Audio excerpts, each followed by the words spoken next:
அனைவருக்கும் வணக்கம். இந்த பதிவுல நம்ம எத பத்தி பார்க்க போறோம் அப்படின்னா, நம்ப அ Ayushman Bharat health ID account வந்து நம்ம அங்கன்வாடி ஒர்க்கருக்கும், ஹெல்ப்பருக்கும் எப்படி ஓப்பன் பண்றது அப்படிங்கிறத பத்தி தான் இந்த வீடியோல முழுசா பார்க்க போறோங்க. நான் வந்து பார்த்தீங்க அப்படின்னா, நான் ஓப்ரா யூஸ் பண்றேன். ஸோ உங்களுக்கு வந்து டைரக்ட்டா கூகுள் இல்ல வேற ஏதாவது ஃபயர்ஃபாக்ஸ் அந்த மாரி யூஸ் பண்றதுனாலும் யூஸ் பண்ணலாங்க இதுக்கு. நான் வந்து எனக்கு வந்து கன்வீனியன்ட்டா இருக்கிறதுக்கோசரம் ஓப்ரா யூஸ் பண்றேன். பாருங்க ஓப்ராவ இங்க கிளிக் பண்ணிட்டேன். எனக்கு கிளிக் பண்ணதுக்கப்புறம் பாருங்க, எனக்கு பேஜ் இப்படி இருக்கும். மேலே வந்து பார்த்தீங்கன்னா, சர்ச் ஆப்ஷன் இருக்கும். இந்த சர்ச் ஆப்ஷனில் வந்து ஏபிஹெச் ஐடி கார்டுன்னு அடிக்கிறேன். ஸோ அடித்தவுடனே எனக்கு வந்து என்ன வருது அப்படின்னா, பாருங்க ஆயுஷ்மான் பாரத் கவர்மெண்டோட ஃபர்ஸ்ட் லிங்க் வந்துரும். ஸோ இதை நம்ம இங்கே கிளிக் பண்ண போகிறோம். இங்கே கிளிக் பண்ணதுக்கப்புறம் பாருங்க, ஸோ இங்கே வந்து பார்த்தீங்கன்னா, create Ayushman Bharat health ID அக்கௌண்ட்டுன்னு போட்டு ஏபிஹெச்ஏ நம்பர்னு இருக்கும். ஸோ இப்போ வந்து கீழே வந்து பார்த்தீங்கன்னா, லாகின் கேட்கும். இப்போ நம்ம ஃபஸ்ட் டைம் வந்து இப்போ தான் கிரியேட் பண்ண போகிறோம். இந்த மேலே வந்து பாருங்கள், ஆரஞ்சு கலரில் இருக்குது பார்த்தீங்களா, கிரியேட் ஏபிஹெச்ஏ நம்பர்னு இருக்குது பார்த்தீங்களா. ஸோ இதை இங்கே கிளிக் பண்ணுங்கள். இங்கே கிளிக் பண்ணதுக்கப்புறம் இங்கே பாருங்கள், இதில் வந்து 2 ஆப்ஷன் கேட்குங்க. ஒன்று வந்து நம்ம ஆதார் கார்டை யூஸ் பண்ணி நம்ம ஆயுஷ்மான் பாரத் ஹெல்த் ஐடி அக்கௌண்ட்டை கிரியேட் பண்ணலாம். இல்லை அப்படின்னா நம்ம டிரைவிங் லைசன்ஸை யூஸ் பண்ணி இங்கே கிரியேட் பண்ண முடியும். ஸோ நான் இப்போ வந்து கையில் எனக்கு என்னோடய ஆதார் இருக்கிறதுனால நான் ஆதார் வந்து இங்கே இப்போ கிளிக் பண்ணுறேன். ஸோ ஆதார் கிளிக் பண்ணதுக்கப்புறம் பாருங்கள், ஆதார் எல்லாமே இங்கே வந்துடும்.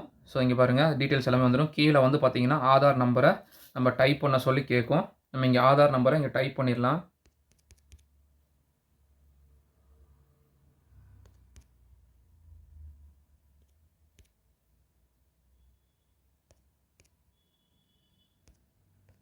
ஓகேங்களா, இப்போ இங்கே நம்ம ஆதார் நம்பரை டைப் பண்ணியாச்சு.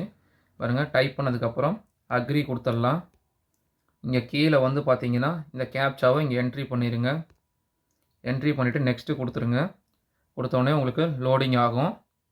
லோடிங் ஆனோடனே பாருங்கள், அந்த இப்போ நீங்கள் மொபைல் நம்பர் ரெடி பண்ணி வச்சுருக்கீங்க பார்த்தீங்களா, அந்த நம்பருக்கு ஆதாரோட லிங்க் ஆகிருக்கிற நம்பருக்கு ஓடிபி வந்து பாஸ் ஆகும்.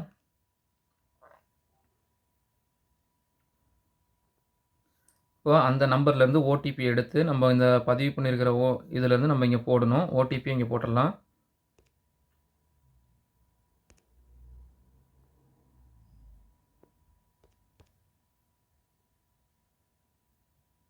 ஓகேங்களா, போட்டுட்டு இங்கே கீழே உங்களுக்கு வந்து பார்த்தீங்கன்னா, இப்போ மொபைல் நம்பர் ரிஜிஸ்டர் பண்ண சொல்லி கேட்கும்.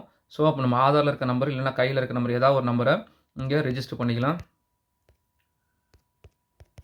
ஓகேங்களா, ரெஜிஸ்டர் பண்ணதுக்கப்புறம் கீழே இங்கே நெக்ஸ்ட்டு கொடுத்துருங்க. நெக்ஸ்ட்டு கொடுத்தோடனே கம்யூனிகேஷன் டீட்டெயில்ஸ் கேட்கும். So mobile number communication is Aadhaar number is additional information required. Okay, continue கொடுத்துருங்க. கன்டினியூ கொடுத்ததுக்கப்புறம் பாருங்கள், உங்களுக்கு இமெயில் ஐடி வெரிஃபிகேஷன் கேட்கும். ஸோ அந்த இமெயில் ஐடியை நான் இங்கே போட்டுறேன்.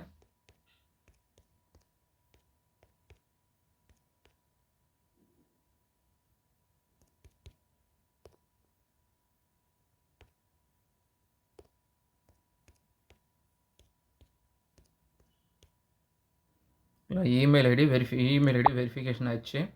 நெக்ஸ்ட்டு வந்து பார்த்தீங்கன்னா வெரிஃபை கொடுத்துருங்க. இப்போ வெரிஃபை கொடுத்ததுக்கப்புறம் பாருங்கள், link has been sent to the email and to the நம்பர்னு கொடுத்துருக்கோம்.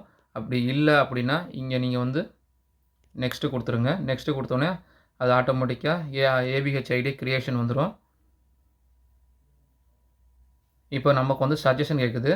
நம்ம சஜஷன் இங்கே வந்து கொடுக்கலாம். நம்ம பேருக்கு நேராக நம்ம ஆதாரில் இருக்கிறதுக்கு தகுந்த மாதிரி இங்கே சஜஷன் கேட்கும். ஸோ அந்த சஜஷன் விருப்பம் இல்லை, கிரியேட் ஏபிஹெச் ஐடி நான் இங்கே கொடுத்துட்டீங்க அப்படின்னா, ஸோ இந்த இதிலேருந்து செலெக்ஷன் பண்ண சொல்லி கேட்குது. ஸோ இப்போ இந்த செலெக்ஷன் பண்ணிட்டீங்க அப்படின்னா, ஸோ இந்த செலெக்ஷன் பண்ணதுலேருந்து உங்களுக்கு ஏபிஹெச் ஐடியே வந்துடும். பாருங்கள், கொடுத்துட்டு கிரியேட் ஏபிஹெச் ஐடின்னு கொடுத்தாச்சு. ஸோ இப்போ உங்களோட ப்ரொஃபைலுக்கு ஏபிஹெச் ஐடியே எல்லாமே இங்கே க்ரியேட் ஆகி அட்ரஸ்ஸு ஏபிஹெச் இங்கே பாருங்கள், ஏபிஹெச் ஐடி நம்பர் இங்கே, ஏபிஹெச் ஐடியோட அட்ரஸ் இங்கே. ஸோ என்ன டேட் ஆஃப் பர்த்து உங்களில் இருக்கிற மொபைல் நம்பர் எல்லாமே வந்துடும். ஸோ இந்த மொபைல் நம்பர் பதிவு பண்ணியிருக்கீங்க பார்த்தீங்களா, இதுக்கு ஏபிஹெச் ஐடியோட நம்பர் வந்து மெசேஜாக உங்களுக்கு வந்துடுங்க. ஸோ இவ்வளோ தாங்க ஏபிஹெச் ஐடியை க்ரியேட் பண்ணுறதுல. ஸோ இதில் ஏதாவது டவுட்ஸ் இருந்தால் நம்ம கமெண்ட் செக்ஷனில் சொல்லுங்கள். ஸோ இந்த வீடியோ யூஸ்ஃபுல்லாக இருக்குன்னு நினச்சிங்கன்னா ஃப்ரெண்ட்ஸ் அண்ட் கொலீஸ்க்கு ஷேர் பண்ணிடுங்க. Thank you.